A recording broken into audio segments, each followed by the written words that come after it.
नमस्कार, मैं हूं अरुण शर्मा। आप देख रहे हैं बड़ा मुद्दा। आज हम बात कर रहे हैं कि आखिर कोरोना से मुक्ति कब मिलेगी। क्या कोरोना ऐसे ही जारी रहेगा? क्या ये अब हमारी जिंदगी का हिस्सा हो गया है? वैक्सीन लगने के बाद भी ये प्रक्रिया ऐसे ही चलती रहेगी? मास्क मुंह पर लगाना, सैनिटाइजेशन करना, लोगों से दूरी बना करके रखना, एक सामाजिक दूरी रखना, कार्यक्रमों में ज्यादा संख्या में लोग न पहुंचना, क्या ये सब इसी तरीके से चलता रहेगा? क्योंकि जब कोरोना की शुरुआत हुई पूरी दुनिया में, उसके बाद भारत में जब कोरोना की एंट्री हुई थी, तो ये बात कही जा रही थी कि कुछ समय का मेहमान है और निकल जाएगा, कुछ लोग बीमार होंगे, भारत के लोगों की इम्यूनिटी बहुत अच्छी होती है, इसलिए भारत पर बहुत ज्यादा असर नहीं रहेगा। पहली लहर भी थी तो भारत ने इस राहत की सांस ली, बहुत ज्यादा नुकसान नहीं पहुंचा, लेकिन किसी को अंदाजा नहीं था कि दूसरी लहर इस कदर नुकसान और इस कदर तबाही मचा करके जाएगी, और ठीक हुआ वैसा ही। और अब दूसरी लहर से जूझते भारत देश के सामने तीसरी लहर की चिंता सताने लगी है। और उससे पहले भी जो लोग कोरोना से ठीक हो रहे हैं, उनके सामने ब्लैक फंगस नाम की एक और बीमारी आ गई है। लोग कह रहे न जाने अब ये एक और बीमारी कैसे आ गई। कोरोना से जंग जीत रहे हैं लोग, और जंग जीत करके ब्लैक फंगस में फंस रहे हैं, वहां जाकर जान गंवा रहे हैं। इसी तरीके से पूरी प्रक्रियाएं जो हैं वो चल रही हैं, और इन प्रक्रियाओं के बीच में सबसे बड़ी बात और सबसे बड़ा सवाल ये है कि क्या अब कोरोना से निजात मिल पाएगी, और मिलेगी तो आखिर कब तक? और कोरोना के बाद ब्लैक फंगस नाम की आखिर बीमारी क्या है, इससे क्या निजात मिल पाएगी, ये क्यों परेशान कर रहा है, किसको परेशान कर रहा है, और क्या सबको ही ये परेशान करेगा ये, और क्या कोरोना की तरह ये भी वायरल तो नहीं हो जाएगा? और बहुत सारे सवाल हैं दिमाग में, बहुत सारी चीजें हैं, और लगातार सरकार कोशिश कर रही है। बहुत सारी तंगी के बीच जो है देश लड़ रहा है। शुरुआत में जब कोरोना ने भारत में एंट्री की थी, उस वक्त इतनी तैयारी भारत की नहीं थी, कोरोना के बारे में समझ उतनी नहीं थी। धीरे धीरे समझ पाए कोरोना को, जैसे ही समझे तो कोरोना की पहली लहर थमी, कुछ समय का हमें गैप मिला, कुछ अंतराल मिला, और उसमें हम निश्चिंत हो गए, और दूसरी लहर दबे पांव आई, और इस बार जैसी ही आई तो बहुत ज्यादा आक्रामक होकर के आई। और अब हम कोरोना को समझ चुके थे, लेकिन कोरोना को समझ लेना ही काफी नहीं था। कोरोना के बाद और कोरोना से लड़ने की तैयारी हमारी कैसी हो, वो हमारी तैयारी नहीं थी, और हमें जूझना पड़ा बहुत ज्यादा, और जूझ रहे हैं, और लगता है आगे भी इसी तरीके की परिस्थितियां बनी रहेंगी। लेकिन तीसरी लहर की बात इसी बीच होने लगी कि तीसरी लहर भी आ सकती है, बच्चों को काफी नुकसान हो सकता है, और बहुत सारी परिस्थितियां हैं। और इन्हीं पर आज हम चर्चा करेंगे बड़ा मुद्दा में। हमारे साथ वरिष्ठ चिकित्सक जुड़ेंगे, उनसे जानने समझने की कोशिश करेंगे कि कोरोना को लेकर और इस भयंकर महामारी को लेकर जो मौजूदा परिस्थितियां बनी हुई हैं, वो किस ओर इशारा कर रही हैं, आगे आने वाला समय कैसा और क्या हो सकता है। इन तमाम चीजों पर आज बात करेंगे बड़ा मुद्दा में।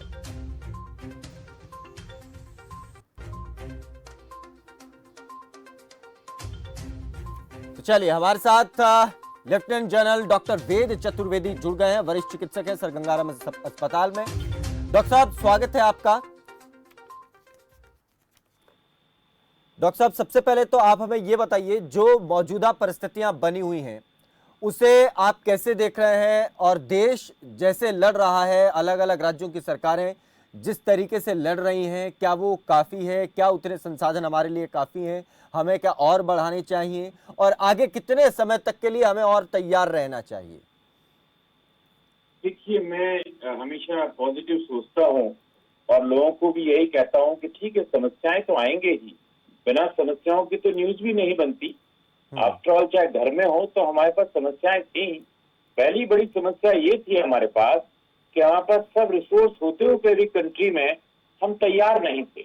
हाँ। क्योंकि हमें ये नहीं मालूम था कि ये ऐसा होने वाला है। हाँ। तो खैर ठीक है, उसका तो वक्त निकल गया है, अब 15 दिन से चल रहा है। तो हाँ। ज्यादा न्यूज भी आपने नहीं देखा होगा कि बहुत दिक्कत आ रही है बेड की या बिल्कुल बिल्कुल। ऑक्सीजन की। तो वो हमारी समस्याएं जो थी, हमने उस पर आंशिक रूप से विजय प्राप्त कर ली। हाँ, हम और अच्छी तरह से प्राप्त कर सकते हैं इस पे विजय, यदि हम पहले जो हमने सुविधाएं बढ़ाई हैं बेड्स की और ऑक्सीजन की, उसको और बढ़ाते जाएं, ताकि यदि केसेस बाय द वे बढ़ जाएं, हमको ये सोच के नहीं चलना चाहिए कि केसेस नहीं बढ़ सकते। हाँ। अच्छा है, केसेस अभी स्टेबल हैं, बल्कि कम हो रहे हैं, इन्फेक्टिव रेट कम हो रही है, पर डेथ रेट अभी भी कम नहीं है। इसका मतलब है कि सीरियस पेशेंट्स हमारे पास अभी भी हैं, तभी तो डेथ हो रही है। और दूसरा ये है कि अभी हमें ये नहीं मालूम कि जब गांव में जो बवाल मचेगा, तो गांव से जो पलायन होगा, अभी तो शहर से गांव की तरफ हुआ है, तब जब गांव से शहर की तरफ होगा तो हम उसको कैसे झेलेंगे? क्योंकि कुछ भी कहा जाए, गांव का इंफ्रास्ट्रक्चर बहुत ही कहना चाहिए खराब है, और उसको इतनी जल्दी ठीक नहीं किया जा सकता जैसा हमने शहर में कर लिया। हाँ। शहर में रिसोर्सेज होते हैं, जैसे मैं हमेशा बोलता हूँ कि दिल्ली में एक दिन में 10,000 शादियां जब दिल्ली कर सकता है, तो हम इसका भी इंतजाम कर सकते, तो हमने कर लिया बेसिकली। हाँ। हमारी जो समस्याएं थी दिल्ली में, बाय एंड लार्ज हमने वो चीज पे आ गए हैं कि इतनी मारा मारी नहीं है जो कि न्यूज बनाते हो। हाँ, अभी भी बेड्स की किल्लत है, ऑक्सीजन की किल्लत प्राय खत्म हो चुकी है। हाँ। बट हमें ये जरूर देखना है, जो गांव में देखिए क्या है कि अभी तो थोड़ा बहुत मीडिया पहुंचा है, गवर्नमेंट वहां ऑलरेडी है, बट हाँ। कितना इनएडिक्वेसीज है कि वहां पीएचसी में डॉक्टर नहीं है, पीएचसी के सब पीएचसी तो अभी तक पहुंचे ही नहीं है। हाँ। डीएम साहब तो मेरे ख्याल से डिस्ट्रिक्ट में बैठे हैं बेचारे, हाँ। हाँ। और वो उनका चारों तरफ का जो तंत्र है वो कितना कोलैप्स हुआ, ये डिपेंड करेगा। अब एक यंग डीएम जिसकी मेरे ख्याल से उसकी जो सर्विस होती है 6-7 साल का एक आईएएस होता है जी। उसने कभी इस तरह की विपत्ति नहीं देखी है, क्योंकि वहां एक आराम से छोटे गांव में एक और चीज होती है कि चीजें बड़ी आराम से चला करती हैं। हाँ। कि हर चीज का जवाब होता है अब कल कर लेंगे, तो वो टाइम नहीं है अभी कल कर लेंगे जी। वो तो तुरंत ही रात में करना है, रात को जान बचानी है। बिल्कुल। यदि वो युद्ध स्तर वाली तैयारी आर्मी तरीके कर सकें, और स्पेशली मैं हमेशा सोचता हूँ कि शहरों को छोड़ दीजिए, हाँ। गांव में आर्मी की सहायता इस तरह ली जाए कमांड एंड कंट्रोल पे कि भाई कितने लोग आपके सर्विस में हैं और हाँ। कितने लोग हाजिरी दे रहे हैं, कितने हाँ। लोग आ रहे हैं ड्यूटी पे, और किसका क्या जॉब है। हम इतना ही कर लें तो हम विजय प्राप्त कर सकते हैं।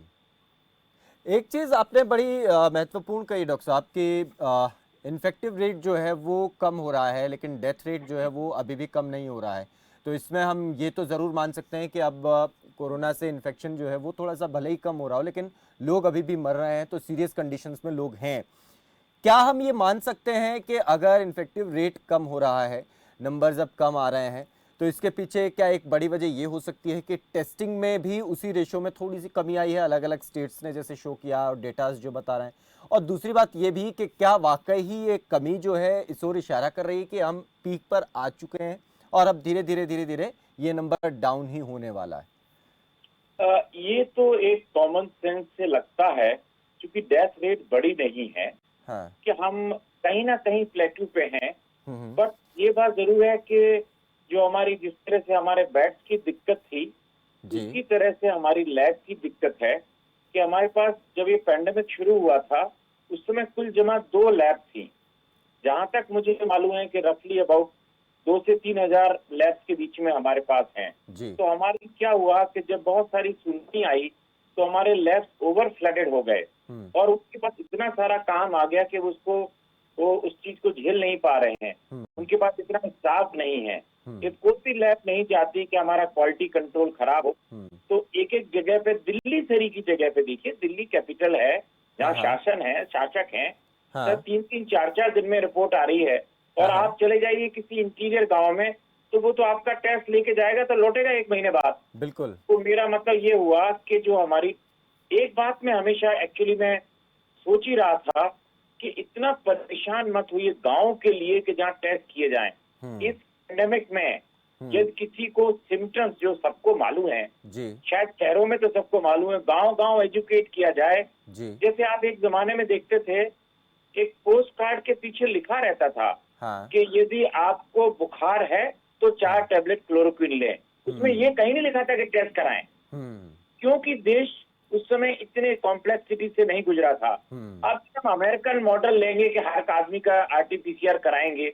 हाँ। तो जिसको मैंने एक वीडियो के तहत भी बोला है कि हम हाँ। इसको क्लिनिकल कोविड बोले, मतलब हमें टेस्ट नहीं कराया। हाँ। जो जिसका टेस्ट पॉजिटिव आ गया वो तो हो गया कोविड पॉजिटिव। हाँ। और जिनको सिर्फ बुखार है हाँ। और रिलेटेड सिम्टम्स हैं, हाँ। जो हम बार बार पढ़ा सकते हैं, गांव में एक ग्राम पंचायत में भी पढ़ा सकते हैं कि भाई जिसको बुखार है, गला खराब है, सांस भरती है, खांसी है, हाँ। हाँ। उनको आप कोविड ही मानिए और एक क्लिनिकल डॉक्टर कोविड साहब करके आपने उनका इलाज कीजिए। हाँ डॉक्टर साहब आपने ये बड़ी इंटरेस्टिंग बात और बड़ी इंटरेस्टिंग जानकारी दी है, और मुझे लगता है कि अगर ऐसी चीजें अगर इस डायरेक्शन में होंगी तो शायद आसान हो जाएगा इससे लड़ना, और हम बहुत जल्दी शायद इस पर, क्योंकि अभी हुआ क्या, मैं एक एग्जांपल के साथ आपसे और थोड़ा सा इसमें जानना चाहूंगा, शायद मैं चाहूंगा कि आप इसको और एलेबोरेट करके भी समझाएं। वो एग्जांपल ये है डॉक्टर साहब कि हरियाणा में एक गांव में पिछले करीब करीब 10 दिन के अंदर 40 से ज्यादा लोगों की मौत हो गई, जो आमतौर पर ऐसा नहीं होता है। बहुत बड़ा गांव नहीं, छोटा सा गांव है, और 10 दिन में 40 लोगों की मौत हो जाना, बुखार और खांसी और इन छोटी थोड़ी बहुत तकलीफों के बाद मौत हो जाना, जिसमें न सिर्फ बुजुर्ग थे बल्कि युवा भी थे। तो एक सवाल खड़ा हुआ स्वास्थ्य विभाग के सामने, और उन्होंने जाके देखा कि ये हो क्या रहा है। लोगों ने कहा कि भाई सामान्य बुखार है, कोरोना नहीं है। उनसे पूछा कि आपको कैसे पता कोरोना नहीं है, तो उन्होंने कहा कि टेस्ट तो हमने नहीं कराया, लेकिन हाँ कोरोना नहीं है। तो स्वास्थ्य विभाग ने कहा कि नहीं, लोगों में जागरूकता नहीं है, लोग टेस्ट करवाने आते नहीं हैं। लोगों से जब इस बारे में पूछा तो लोग कहते हैं कि हम टेस्ट करवाने जाएंगे तो वो कोरोना बता के अस्पताल में डाल देंगे, और वहां पर तो फिर मरना ही मरना है। ऐसी बातें होने लगी। उसके बाद जब स्वास्थ्य विभाग ने टेस्ट करने शुरू किए, वहां पर कैंप लगा के लोगों को जागरूक किया, ग्राम पंचायत ने मिलकर के लोगों को वो लेकर के आए, तो वहां पर कोरोना के नंबर जो है वो बेतहाशा बढ़े हुए मिले, और हर बार हर कैंप में वहाँ करीब 100 से ज़्यादा लोग जो हैं वो कोरोना के पेशेंट्स मिल रहे थे। तो तब जाकर के ये माना जाने लगा कि हो सकता है जो जिन लोगों की मौत हो गई उनको भी कोरोना रहा होगा, क्योंकि टेस्ट तो हुआ नहीं था। तो ये जो परिस्थिति है, इसमें असमंजस भी है, इसमें जागरूकता की कमी भी है, और इसमें हमारी तैयारी, अधूरी तैयारी भी है। इसको अगर आप थोड़ा सा समझा पाए कि ये क्यों है, कैसे, और इससे कैसे बचा जाए। देखिए, मैंने एक वीडियो बनाया था करीब 10 दिन पहले, और मैंने कहा था एक इंटरनेशनल कोड नंबर होता है बीमारी का। हाँ हाँ तो जो कोरोना को कोई कोड नंबर दिया गया है, मैं उसमें नहीं जाना चाहता। जी जी। बट जब यदि टेस्ट नहीं हुआ है तो उसको भी एक सेपरेट आईसीडी कोड नंबर दिया जाए और उनको बोला जाए क्लिनिकल कोविड। हाँ ये पहले हमने मलेरिया के लिए किया था, मैं आर्मी में था जी। तो हम इसको क्या करते थे, मैं नागालैंड में पोस्टेड था, वहाँ मलेरिया बड़ा रैम्पेड होता था, सेरेब्रल मलेरिया, लोग मर जाते थे। तो सिर्फ 30-40% लोगों का टेस्ट हो पाता था, बाकी का टेस्ट नहीं हो पाता था। उसके कई कारण है, जैसे एक कारण आपने बताया कि जो गांव वाला जाना नहीं चाहता। हाँ कई ज्ञानी है, हाँ कई हाँ एडमिनिस्ट्रेटर्स बड़े दुरुस्त हैं, वो कहते नहीं साहब हमारे यहाँ कुछ भी केस नहीं है, हाँ। क्योंकि इस तरह से समस्याएं हैं इस देश में। तो इन केसेस को हम उसके सहारे, एक सिंपल सर्वे के सहारे, यदि आपको इस पैंडेमिक के टाइम पे बुखार था हाँ। तो हम इसको क्लिनिकल कोविड बोलेंगे। नहीं, यदि हम ये नहीं करेंगे तो हमारा जो डाटा कीपिंग वो इतना गलत होगा हाँ। कि हम थर्ड वेव के लिए भी कभी तैयार नहीं होंगे। ओके। यदि हम सिर्फ इस पीसीआर टेस्ट पे निर्भर रहेंगे, ये एंटीजन, ऐसा अमेरिका में भी हुआ है। हाँ, हाँ। ये कोई सही सोच नहीं है। मैं हाँ। सोच रहा था, शायद मैं ही सोचता हूँ ये, हाँ, फिर हाँ। मैंने पढ़ा कि वहाँ कई डेथ ऐसी हो गई, ब्लैक्स की डेथ हो गई, पता ही नहीं चला क्यों हो गया। तो उन्होंने डेथ के लिए अलग आईसीडी कोड नंबर बनाया है, कि मतलब सस्पेक्टेड कोविड। तो वो ऑलरेडी इंटरनेशनल कोडिंग में अवेलेबल है। ओके। हम क्या करें, उसी कोड को हम एक बीमारी के लिए भी ले लें, कि हाँ। वही कोड हम अपनाएंगे, suspected Covid oblique clinical Covid. यदि हम ये करेंगे तो हमारे पास डाटा ठीक रहेगा, हाँ। और हम आगे आने वाली लड़ाई को भी लड़ पाएंगे, और हाँ। गांव वालों को भगाने की जरूरत नहीं है कि आप जाइए सब टेस्ट कराइए। हाँ, हाँ। ना हम हेल्थ सुविधाएं वहां पहुंचा पाएंगे, बिल्कुल। ना हम टेस्ट वहां पहुंचा पाएंगे। एक बिल्कुल। गांव में पहुंच गया क्योंकि जी। मीडिया ने वहां दिखा दिया। हाँ। ऐसे लाखों गांव हैं इस कंट्री में। हाँ, एक सिंपल है, फोन सर्वे कीजिए। मैं डॉक्टर हूँ, जी। डिस्ट्रिक्ट में बैठा हूँ, तहसील में बैठा हूँ, भाई कितने पेशेंट हैं? हाँ। भाई 90 पेशेंट है। कितने को बुखार है? भाई 50 को बुखार है। हाँ। बस उन 50 को मैं क्लिनिकल कोविड मानूंगा, और डाटा में लिखा जाएगा कि उस गांव में 50 पेशेंट है कोविड के, और उनको एक दवा की किट दे दी जाए कि उनको पहुंचा दी जाए। यदि आप सोचें कि गांव गांव में हम डॉक्टर बैठा पाएंगे, हम ये कभी नहीं कर पाएंगे। ये बहुत महत्वपूर्ण बात डॉक्टर साहब आपने बताई, और मुझे लगता है कि अब तक हम लोग जिस पर चर्चा करते आए थे, और क्योंकि बहुत सारे डिस्कशंस में बहुत सारे पैनलिस्ट ने अलग अलग तरीके से चीज़ों को बताया, लेकिन मुझे लगता है जो आप बात बता रहे हैं ये बड़ा आसान कर रहा है, और ये बहुत सिंपलीफाई कर रहा है चीज़ों को। क्योंकि ये सवाल मेरे मन में था कि अगर हम टेस्ट करना शुरू कर देंगे, जैसे हरियाणा सरकार ने कहा कि 8000 टीम बना रहे हैं और 6700 गांव हैं, सब में हम डोर टू डोर जाकर टेस्ट करेंगे, तो सवाल ये आया कि आप टेस्ट कर देंगे और आपको कोविड पेशेंट्स मिलेंगे, लेकिन इतनी बड़ी तादाद में कोविड पेशेंट्स अगर आ गए तो आप उनका इलाज कहाँ करेंगे, आप उनको कहाँ आइसोलेट करेंगे? बहुत बड़ी समस्या है। तो उस सवाल का जवाब शायद आपकी इस बात से मुझे मिल गया है। डॉक्टर साहब आप जुड़े रहें, और भी बात आपसे करेंगे। हमारे साथ डॉक्टर सीमांत गर्ग भी जुड़ गए हैं, एमडी मेडिसिन है। डॉक्टर सीमांत, आपका भी स्वागत है। हम बात कर रहे हैं सर हम बात कर रहे हैं कोरोना जो आज के समय में मौजूद है, एक तो सबसे पहले सवाल यही है कि क्या इसकी पीक आ गई है या फिर अभी ये और परेशान करने वाला है। और दूसरी बात ये कि इसके साथ साथ एक चीज़ और आ रही है ब्लैक फंगस नाम की, वो भी परेशान कर रही है। और लोगों काफ़ी उससे लोगों में काफ़ी डर का भी माहौल है। लोग सोच रहे हैं कि पता नहीं क्या किसको कब कैसे क्या हो जाए, कोरोना की तरह कहीं हमें तो नहीं हो जाएगा। बहुत सारी चीज़ें हैं, तो आप थोड़ा इसको समझा पाएँ ताकि हमारे दर्शक जो हैं वो भी समझ पाएँ चीज़ों को और थोड़ा जागरूकता उनमें आ पाए। डॉक्टर साहब। हाँ, शुक्रिया आज के इस टॉपिक में मुझे पार्टिसिपेट करने का। आपने बहुत बढ़िया आज टॉपिक लिया और डॉक्टर साहब ने बड़े अच्छे से उसको एक्सप्लेन करने की कोशिश की है। जी। इसमें अगर हमें कहते हैं कि हिस्ट्री से हमेशा कुछ ना कुछ सीखना चाहिए। हम्म।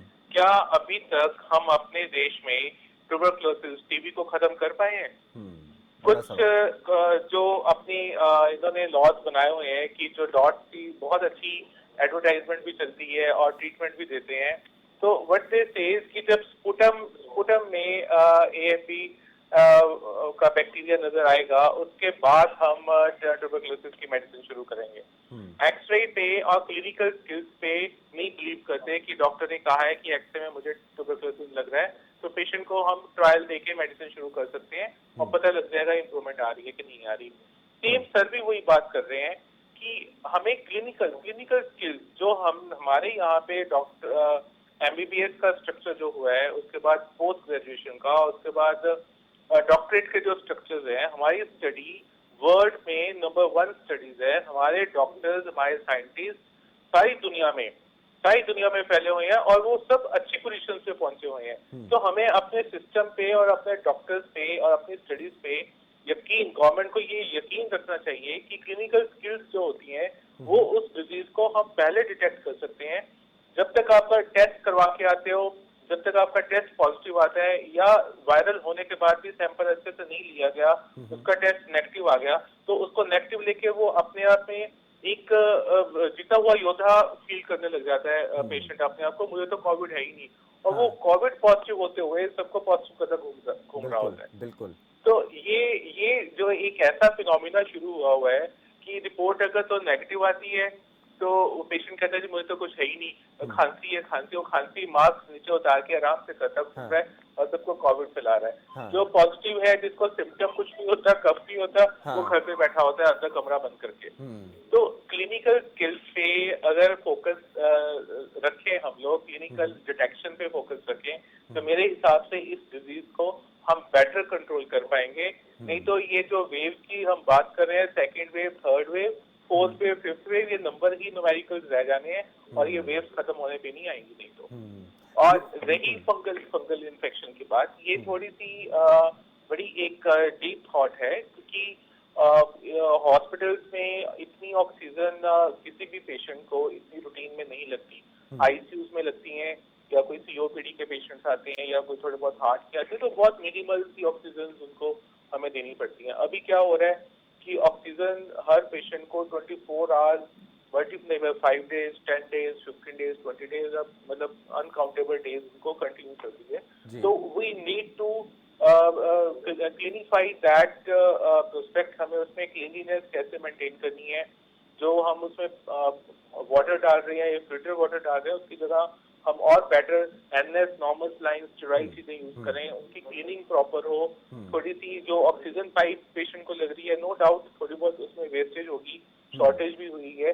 एक तो वो जो ऑक्सीजन पाइप है जब नहीं यूज हो रही, उसको प्रॉपरली पैक करके रखा जाए, ऐसी लटकती हुई है कहीं ना पड़ी रहे वो ऑक्सीजन पाइप पेशेंट की। पेशेंट की blood sugar level better control किए जाएं जो हॉस्पिटलाइज पेशेंट है, या पेशेंट को खुद पता हो कि हमने थोड़े से blood sugar level better control करने हैं, या हॉस्पिटल स्टाफ को पता हो कि हमें शुगर लेवल बेटर कंट्रोल करने हैं। तो ये छोटे छोटे ऐसे प्रोस्पेक्ट्स हैं कि अगर हम इसको कंट्रोल करेंगे तो मेरे हिसाब से वो जो ब्लैक फंगल का नाम दे रहे हैं म्यूकोमाइकोसिस, उसको हम बेटर कंट्रोल कर पाएंगे और शायद वो हम अवॉइड भी कर पाएंगे, नहीं होगा वो। ये क्लीनिंग प्रोसेस ही है। फंगल इन्फेक्शन जो है एक अनक्लीननेस और थोड़ी सी सेफ प्रैक्टिस करने से हम इसको अवॉइड कर सकते हैं।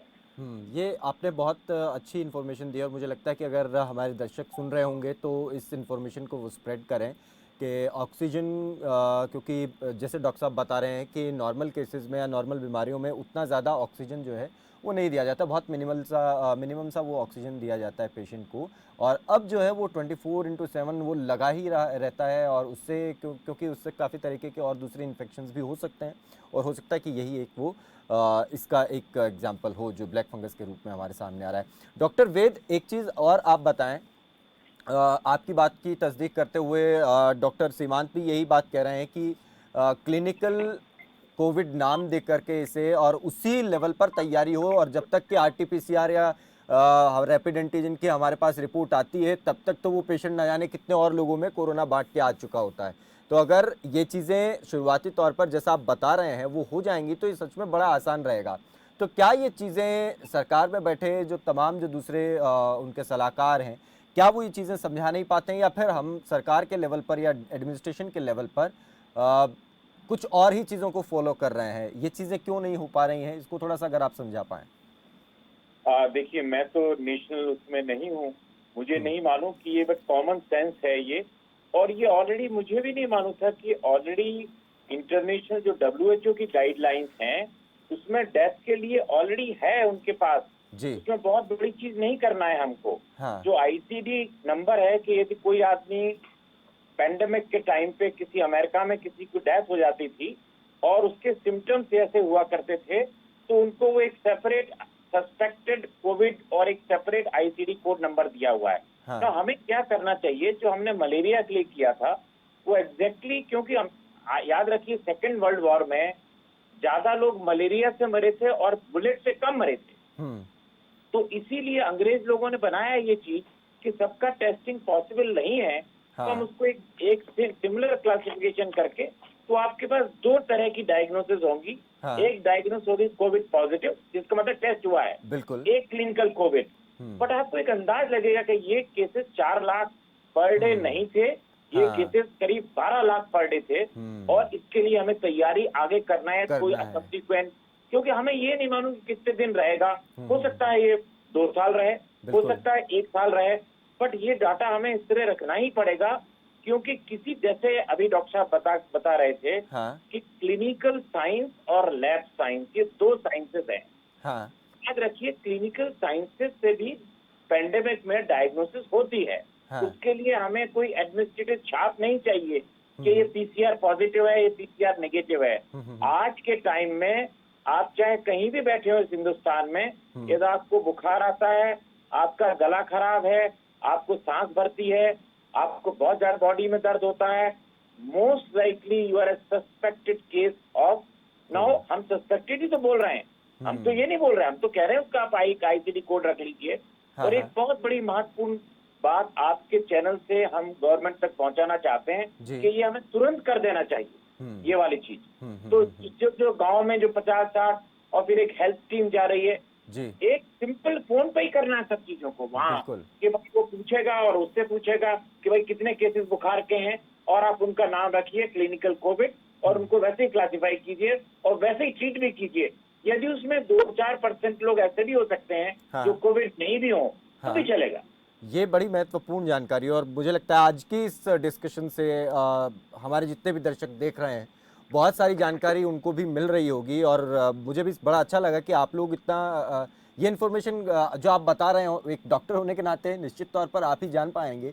एक सामान्य नागरिक हम तक उस बात को नहीं समझ पा रहे कि क्या इस तरीके से भी चीज़ें हो रही। क्योंकि मैं आपको अब जैसे मैंने बताया कि जैसे ही सरकार ने कहा कि हम गांव-गांव जाएंगे, डोर टू डोर जाएंगे, अलग-अलग गवर्नमेंट्स क्या कर रहे हैं कि कैंप लगाएंगे, 20 तारीख तक एक पखवाड़ा चलाएंगे, उसमें टेस्टिंग होगी।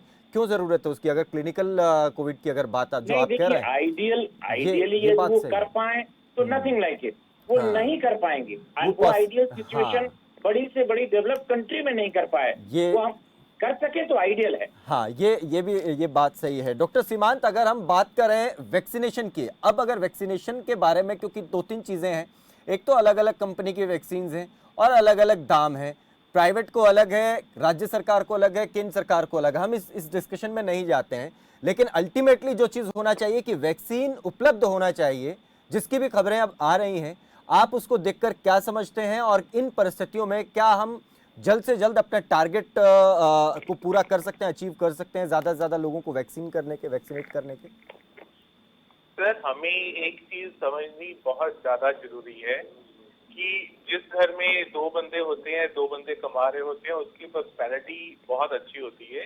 जिस घर में 10 जने होते हैं और 1 जना कमा रहा होता है, उसकी प्रॉस्पेरिटी अच्छी नहीं होती। बिल्कुल। हमारे कंट्री की पॉपुलेशन अगर आप देखेंगे, अगर किसी भी कंट्री से आप मैच कर रहे हो या उनका वैक्सीनेशन शेड्यूल देख रहे हो या टेक्निक देख रहे हो, तो बहुत डिफरेंट है सर, बहुत डिफरेंट है। हाँ। हम लोग 130-140 कह रहे हैं, 150 करोड़ के प्लस की पॉपुलेशन होगी हमारी हाँ, इस टाइम पे। हाँ, तो 150 करोड़ की पॉपुलेशन के अकॉर्डिंगली एक स्टेट अगर रोज के 2 लाख या 50 या 1 लाख वैक्सीन अगर लगा दी रही है, उतना स्टॉक तो उनके पास ऑलरेडी है स्टेट्स के पास। जी। They are doing their job. पर उसमें एक दुख की चीज ये ऐड हुई है, आज 1 मई से पहले प्राइवेट हॉस्पिटल उसमें इन्वॉल्व थे। हाँ। तो हम लोगों को उन्होंने कहा कि इतने की वैक्सीन आप ले लो और इतने की आप लगा सकते हो। हाँ। सबने फिक्स रेट पे रिवर्स फिक्स रेट पे लगा दी। गवर्नमेंट एक बार ये कह दे कि आप इतने की लो, इतने में ही लगानी है, कोई हॉस्पिटल मना नहीं करेगा सर। क्योंकि हर हॉस्पिटल की अपनी क्लाइंटेज है, हर हॉस्पिटल के अपने पेशेंट्स हैं जो उस डॉक्टर पे बिलीव करते हैं कि कौन सी लगाई है। हमारे यहाँ के पेशेंट पूछेगा, डॉक्टर साहब आपने कौन सी लगाई है? हाँ। मैं कहूँगा जी मैंने तो ये वैक्सीन लगाई है, जी। तो बस मैं ए जाके लगवाया हूँ। आप यहाँ लगा कौन से रहे हो? मैं कहा हमें बी मिली हुई है। नहीं कहता मैं तो ए लगाऊंगा जो आपने। मतलब आप देखो ना, एक ट्रस्ट लेवल जो होता है, अभी क्या कंफ्यूजन हो रही है, सेकेंड डोज अवेलेबल नहीं है अभी वैक्सीन की हॉस्पिटल में। जैसे हम लोगों ने अराउंड अबाउट 2500 डोजेज लगाई है, 2500 डोजेज अपने हॉस्पिटल में जी। अब वो सेकेंड डोजेज अवेलेबल नहीं है। अब क्या हुआ, हमारे यहाँ जो प्राइवेट में इन्होंने दी थी, कोवैक्सीन दी थी, हाँ, हाँ, पेशेंट वो सेम क्लाइंट ही went to the civil hospital, तो लाइन में खड़ा हो गया। अब बेचारे को ये पता नहीं उसके कोवैक्सीन लगी है कि कोविशील्ड लगी है। वहां गया, अपना सर्टिफिकेट ले जाना भूल गया। वहां किसी ने सर्टिफिकेट उससे पूछा नहीं, लगी कोवैक्सीन थी, लगवाया सेकेंड डोज को कोविशील्ड की। तो उससे क्या इम्पैक्ट आएगा क्या नहीं आएगा तो बाद में पता लगेगा। पर यह है कि कंफ्यूजन स्टेट क्रिएट कर रहे हैं अननेसेसरली एक वैक्सीनेशन को देखे। जैसे ड्राइव पहले चल रही थी, वैसी ड्राइव को फॉलो करना बहुत जरूरी है।